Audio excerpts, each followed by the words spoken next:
요즘 전 세계 축제라고 하는 2022 카타르 월드컵이 진행 중인데 우리 성도님들 중에도 유심히 관심 있게 축구에 매진하고 계신 분이 계신지 궁금합니다. 월드컵을 하게 되면 많은 이변들이 일어나죠. 얼마 전에 우리 대한민국이 포르투갈을 꺾고 16강에 진출한 것도 이변 중에 이변이라 할 수 있겠습니다. 그러나 엊그저께 우리를 4대1로 격파시켰던 영원한 우승 후보 FIFA 랭킹 1위 브라질이 어이없게 크로아티아에 패배해서 8강에서 무너진 건 정말 최대의 이변이라 할 수 있겠습니다. 누가 예상이나 했겠습니까? 브라질은 영원한 우승 후보입니다. 그런데 월드컵이나 축구에서만 이런 이변들이 일어나는 것은 아닙니다. 혹 알고 계신지요? 영적인 신앙생활하는 우리 이 신앙생활 속에서도 이변들은 심심치 않게 일어난다는 사실이죠. 혹 이런 이야기 들어보셨나요? 천국에 가면 3번 놀란다. 첫 번째는 열심히 신앙했던 그분, 누구보다 천국 아랫목에 와 있어야 될 사람이 가봤더니 천국에 없더라. 두 번째는 저 사람이 천국은 문턱도 못 오지 할 사람이 천국에 와 있더라. 마지막 세 번째가 내가 천국에 왔더라. 엄청난 이변이죠. 물론 신앙생활 속에서 이 예측 불허의 반전 이변들이 일어난다는 거, 예수님께서 분명히 말씀하셨어요. 먼저 된 자 중에 나중된 자가 많을 거다. 나중된 자 중에 먼저 될 자도 많이 있을 것이다.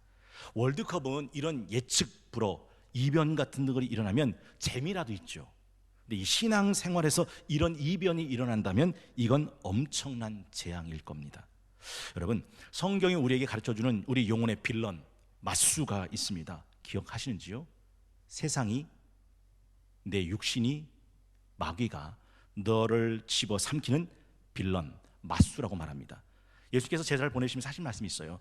내가 너희를 보내는 것이 양을 이리 가운데 보낸 것과 같다. 그러니 비둘기처럼 순결하고 뱀처럼 지혜로워하라. 세상은 우리를 대적하는 맞수입니다. 또 하나가 있는데 육신이죠. 이 육신이란 말은 내 속에 도사리고 있는 내 옛 자아 의미합니다. 오라, 나는 곤고한 사람이다. 누가 이 사망의 몸에서 나를 건져내랴. 내가 원하는 선은 행하지 않고 내가 원하지 않은 악은 행하는도다 했던 이 육신도 우리 영혼의 맞수가 됐죠. 그리고 마지막이 마귀입니다. 도둑이 오는 것은 빼앗고 죽이고 멸망시키는 것 뿐이요, 세상을 두루 다니며 삼킬 자를 찾는다고 오늘은 이 마귀의 정체를 고발하고 있습니다.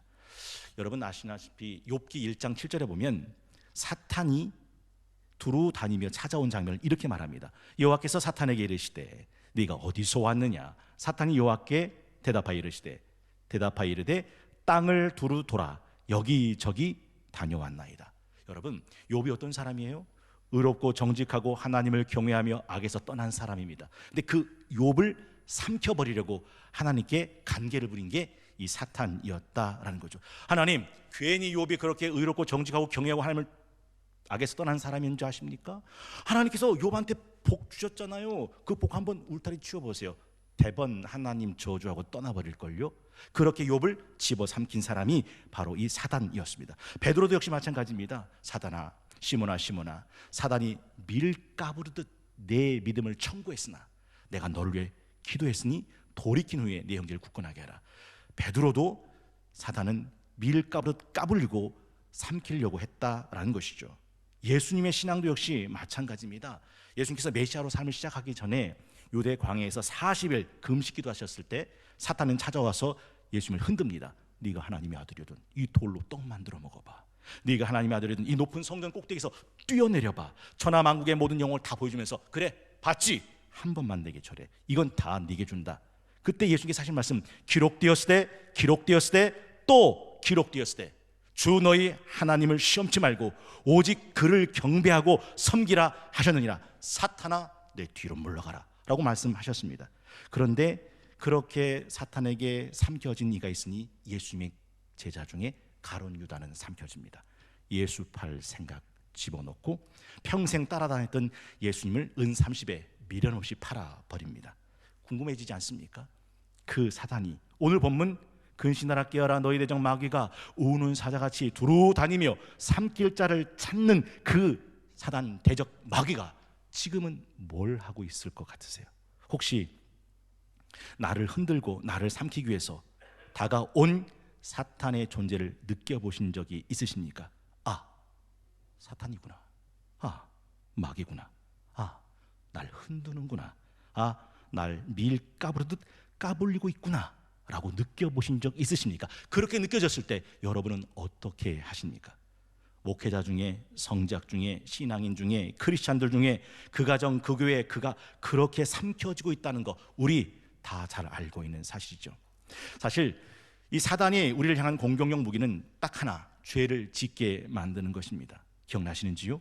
창세기 4장에 보면 형 가인이 아우 아벨을 돌로 때려 죽일 때 사단은 그 속에 죄를 집어넣습니다. 창세기 4장 7절 네가 선을 행하면 어찌 낫을 들지 못하겠냐. 선을 행하지 아니하면 죄가 문에 엎드려져 있느니라. 죄가 너를 원하나 죄가 너를 원하나 너는 그 죄를 다스려라. 그리고 8절에 보니까 가인이 그의 아우 아벨에게 말하고 그들에게 들에 있을 때 가인이 그 아우 아벨 쳐 죽이니라.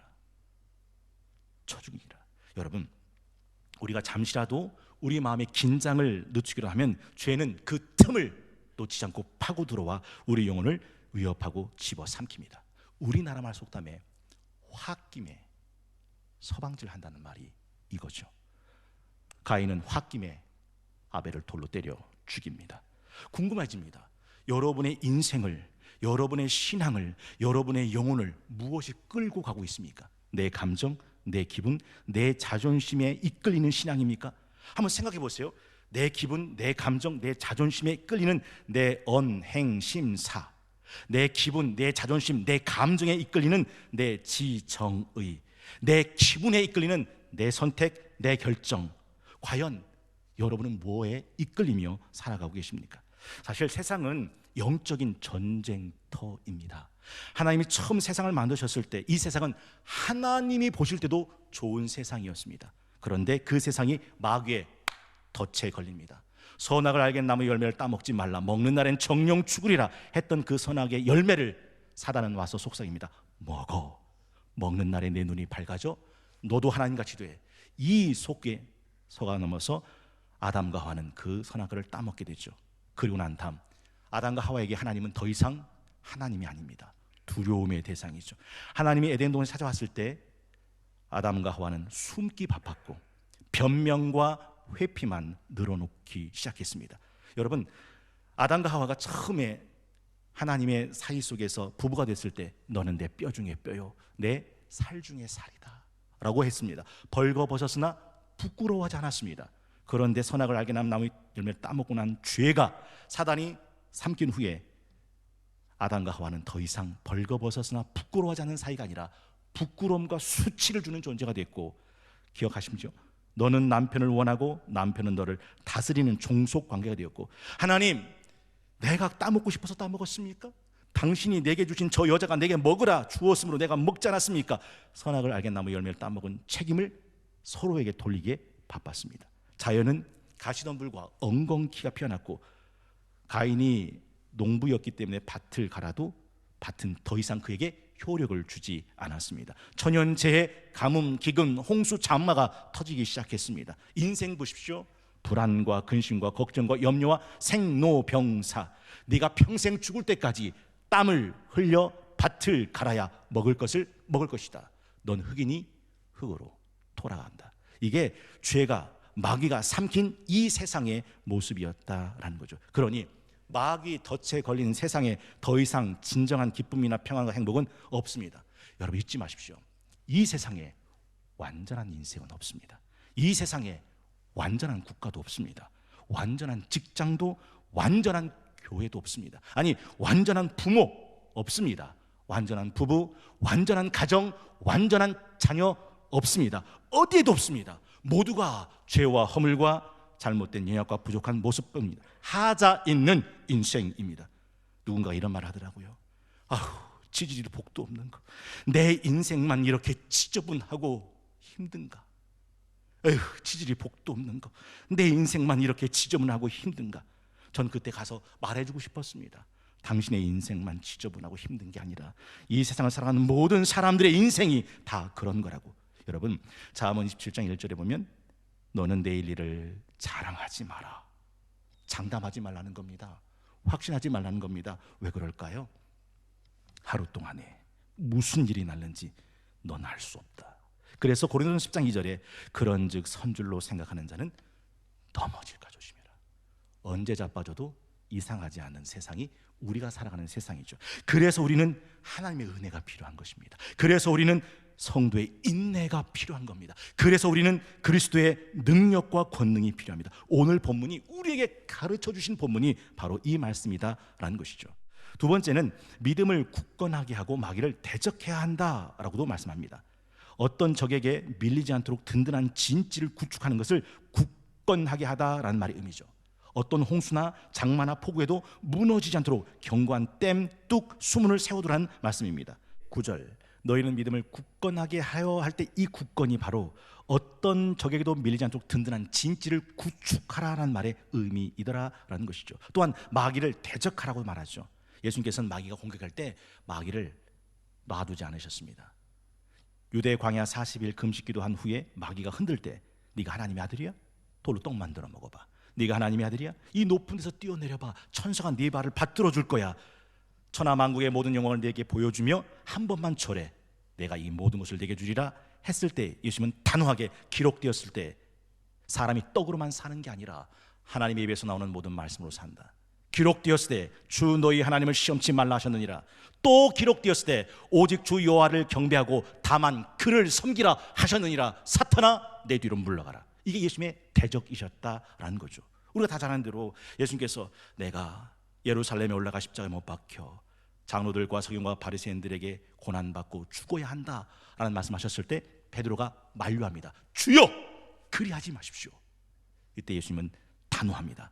사탄아 내 뒤로 물러가라. 넌 나를 넘어지게 하는 자다. 하나님의 일은 생각하지 않고 사람의 일만 생각하는도다. 단호하게 대적하셨다라는 거죠. 세 번째가 동일한 고난을 받는 형제들이 있다는 사실을 기억하라라고 되어 있습니다. 이게 무슨 말이냐면 믿음의 신앙생활은 나 혼자 가는 길 아닙니다. 고군분투하는 싸움이 아니더라라는 거죠. 나 혼자 외롭게 홀로 싸우다가 죽는 그런 전전이 아닙니다. 신앙생활은 고군분투가 아니라 아주 큰 믿음의 연합 전선 구축하고 싸우는 거죠. 믿음의 선한 싸움 싸울 때 잊으면 안 되는 사실이 바로 여기입니다. 그래서 히브리서 12장 1절에 보면 이런 말씀이 나옵니다. 히브리서 12장 1절, 이러므로 우리에게 구름같이 둘러싼 허다한 증인들이 있으니 모든 무거운 것과 얽매기 쉬운 죄를 벗어버리고 인내로서 우리 앞에 당한 경주를 하며. 나 혼자 뛰어가는 싸움이 아니라 함께 그 길을 뛰어가는 동지들이 있다라는 사실이죠. 여러분 갈멜산 전투 기억나십니까? 바알과 아세라 목상신 850명과 싸웠던 엘리야. 그러나 그는 그 싸움 후에 지독한 외로움에 빠져듭니다. 그의 선택은 광야로 들어가 로뎀나무 그늘 아래 고개를 쳐박고 하나님 나 이제 더 이상 못 해먹겠어요. 나 여기서 그냥 깔끔하게 죽을랍니다. 나 지쳤어요. 그리고 한 말이 뭔지 아십니까? 나만 홀로 남았습니다. 그때 하나님이 하신 말씀, 아니 내 혼자라 생각하냐? 바알과 아세라 목상신에 입 맞추지 아니한 7,000명 내가 너를 위해 남겨주었다. 넌 가서 예후를 왕 삼으라. 넌 가서 엘리사를 선지자 삼아라. 그리고 내가 한 일들을 이루게 하라라고 말씀하셨다라는 것이죠. 그래서 오늘 본문에 보니까 12절 13절이 그거 아닙니까? 내가 진실로 신실한 형제로 아는 실로안으로 말미암아 너에게 간단히 써서 권하고 이것이 하나님의 참된 은혜임을 증언하노니 너희는 이 은혜에 굳게 서라. 택하심을 함께 받은 바벨론에 있는 교회가 너희에게 무난하고 내 아들 마가도 그리하느니라. 너희는 사랑의 입맞춤으로 서로 무난하라. 그리스도 안에 있는 너희 모든 이에게 평강이 있을지어다 라고 말씀합니다. 여러분 히브리서 10장 24절 말씀도 기억나세요? 서로 돌아보아 사랑과 선행을 격려하며 모이기를 패하는 어떤 사람들의 승공을 하지 말고 오직 권하여 그날이 가까움을 볼수록 더욱 그리하자입니다. 여러분, 그래서 이 함께 간다는 건 굉장히 중요한 거죠. 우리 성동교회가 하는 일이 뭡니까? 축복의 전화 릴레이. 당회원으로부터 전화 한 통을 받으면 그분은 그 주 안에 또 다른 사람에게 세 분씩 축복의 전화를 주는 축복의 릴레이가 있죠. 또 칭찬 릴레이 있지 않습니까? 그 한 분 한 분에게 칭찬하는 거죠. 우리 성동교회 하는 게 뭐죠? 미인대칭. 미인대칭이 뭐죠? 미소는 환하고 인사는 내가 먼저, 대화는 적주로 칭찬이 풍성한 교회를 만드는 것. 왜요? 이 길은 나 혼자 가는 외로운 고군분투의 길이 아니라 이 길을 함께 걸어가주는 믿음의 형제, 믿음의 동지, 함께 어려움을 나누는 사람들이 있기 때문에 그렇더라라는 거죠. 여러분, 제가 꼭 말씀드리고 싶은 게 뭐냐면 가다 보면 피곤할 때가 와요. 가다 보면 지칠 때가 온다고요. 근데 이 피곤할 때, 이 지칠 때 잊지 마십시오. 침묵할 수 있는 지혜를 가지셔야 돼요. 요나서 2장 7절에 보니까 이런 말씀 나오죠.